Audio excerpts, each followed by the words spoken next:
Hi there, Mike the Vegas guy here. This is my Las Vegas entertainment update for the month of June 2024. I'm going to give you a rundown of all the comings and goings, the one-night only concerts, the headliner dates that are unique to this month. I'm going to talk about some important show closures that are coming up, give you some of my personal thoughts. I'll give you a full calendar of the headliner residency shows for the month of June. So let's get into it. First of all, please hit that like button. Thank you so much for watching. I really appreciate it. People always forget to hit the like button. Let's talk about the important show closures coming up. First and foremost, I've already covered this on my channel, but it was not confirmed at the time I posted my video. DITA Las Vegas, the Dita Von Teese jubilant review at Horseshoe, is definitely officially closing this month on June 15th. And I touched on this in my video a little bit, but I want to circle back about this. There have been some other Vegas bloggers and vloggers and content creators out there who have reported on this show closing in the last few weeks as if it was some sort of failure. I know people love negative stories on the internet, but it does frustrate me as someone who has worked in the industry, who's worked in ticketing, to hear certain people in the media speaking about a show's success when they kind of don't really know what they're talking about. I just want to make it clear, this show was never meant to be an open-ended resident show in Las Vegas. Since it opened last year, it was only ever select dates on select weekends. This was never one of those resident shows that operates every week for 5 nights a week. The show was successful. The show got extended once. It was only supposed to be a limited run. They were treating it like a headliner residency. In fact, the show was so successful that when they renewed and extended the run, they upped the number of performances to 4 shows a week on some weeks. And it is true that this show rarely sold out, but of course if you watch my channel and you've watched my tutorials, you know I say this all the time, shows in Vegas do not sell out.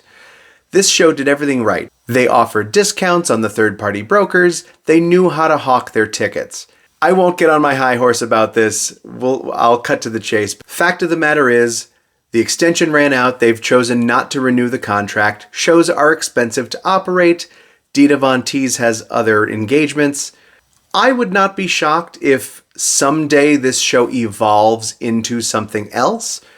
This seemed like kind of an experiment from my point of view for Dita herself to create a show where she allows other performers to do her routines. And it was kind of an experiment for Caesars Entertainment to utilize the scenery and the Jubilee Theater because, as I touched on in my review of this show, all of that scenery is stuck in that theater.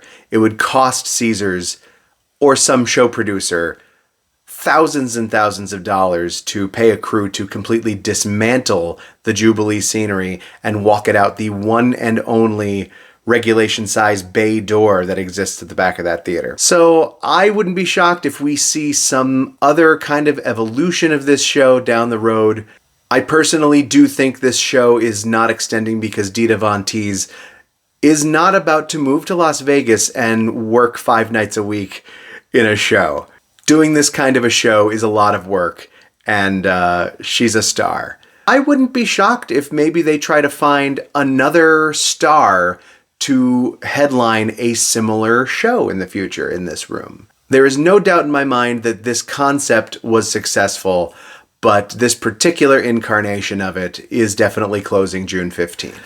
The next one, also a closure that I talked about in my review, Beatles Love Cirque du Soleil show is closing July 7th.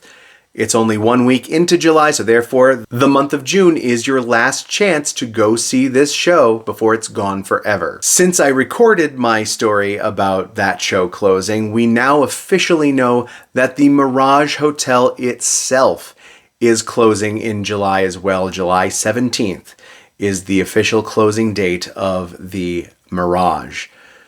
So another entertainment closing, the Mirage Volcano. One of the most historic, one of the best free attractions in all of Las Vegas history, is definitely going away this July. So you have only about 6 weeks left to watch that historic attraction. So let's break down some of the concerts, the headliners coming to Vegas this month in June. If you're visiting Vegas and you want to see one of the big name headliners, here's what you can look forward to this month. I'm starting out this page here that I'm showing you is strictly one night only concert shows. Most of these are artists that are just out on tour for their summer concert tours and they are stopping in Vegas. And right out of the gate, Saturday, June 1st has 4 major headliners. We've got Avril Lavigne at the MGM Grand Garden Arena. Air Supply is over at the Westgate. Maroon 5 is at the Park MGM. And Ringo Starr and his all-star band are at the Venetian. Ringo is actually finishing up a small engagement of dates from the end of May at the Venetian there, but I included it. These are a few of the other big ticket shows for the rest of the month. Megan Thee Stallion at the MGM Grand Garden Arena on the 22nd. Now, of course, in this video, I'm just reporting on shows that are existing. These headliner shows tend not to have discounts. I don't review the big headliner concert shows. If you want tickets to these shows, you're going to have to go to Ticketmaster or Live Nation and pay the hundreds of dollars that you're most likely going to pay for these shows. I'm sorry in advance. I'm just letting you know who's playing.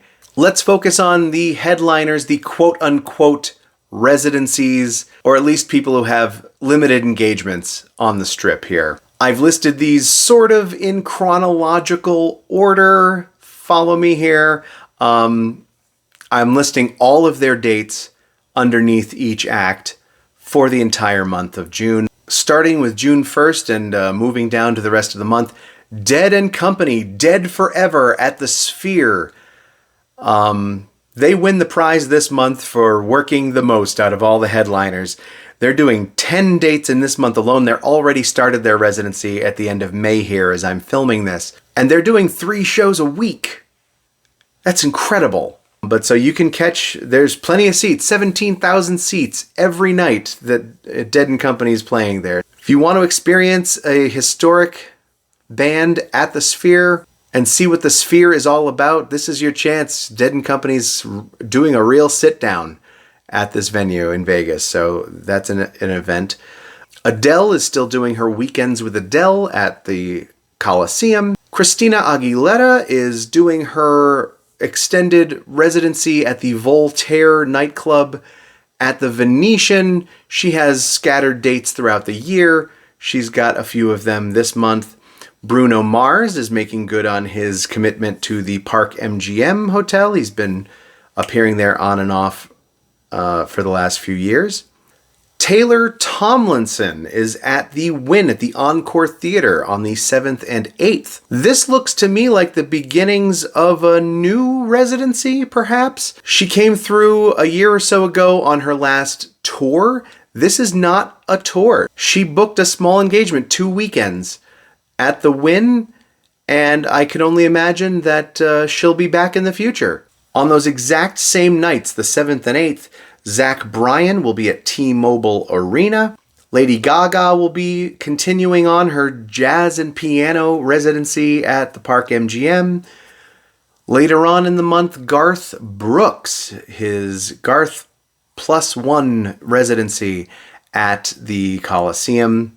And Lionel Richie is still at it, doing his show in Vegas. He's hopped around from a few hotels over the years, but still regularly performing in this town if you ever get the chance to catch him. He puts on a fantastic show. Okay, so this last one I'm really excited about. On the 28th and 29th, this show is called Love and Laughter. If you're just casually scrolling through the travel websites looking at show titles, you might pass right by it because you don't know what the words love and laughter mean. This is a one-of-a-kind, possibly once-in-a-lifetime event, a double bill, Toni Braxton and Cedric the Entertainer. This makes me so happy because this is such a Vegas thing. It used to be really commonplace years ago that headliners would share the bill when they would come to Vegas. You, the audience, would get 2 shows for the price of 1, 2 major stars, 2 headliners. It doesn't happen so often anymore. Of course, probably the most famous example in recent history would be Lady Gaga with Tony Bennett. There have been rumors that Toni Braxton and Cedric the Entertainer have said that if this goes well, they might continue on with it, but you truly never know. This is my pick. I'll start a new tradition. I didn't even think of that. I'll do a pick of the month when I do these videos. My personal pick, if you had to pick one show out of the headliners coming this month, I'm picking Toni Braxton and Cedric the Entertainer. I don't want to miss this one. It could be the start of a huge tradition, and at the very least, you know I like a good deal. 2 shows for the price of 1. Can't beat that. This is my first video like this. Tell me what you think. Please, honestly, tell me in the comments what you thought of this. I'd like feedback. I love people's notes. I've gotten some wonderful messages from people in the comments, as well as my couple of Patreon subscribers. I am happy to write back and forth with my Patreon subscribers. Ask me anything. I'll help you plan your next vacation.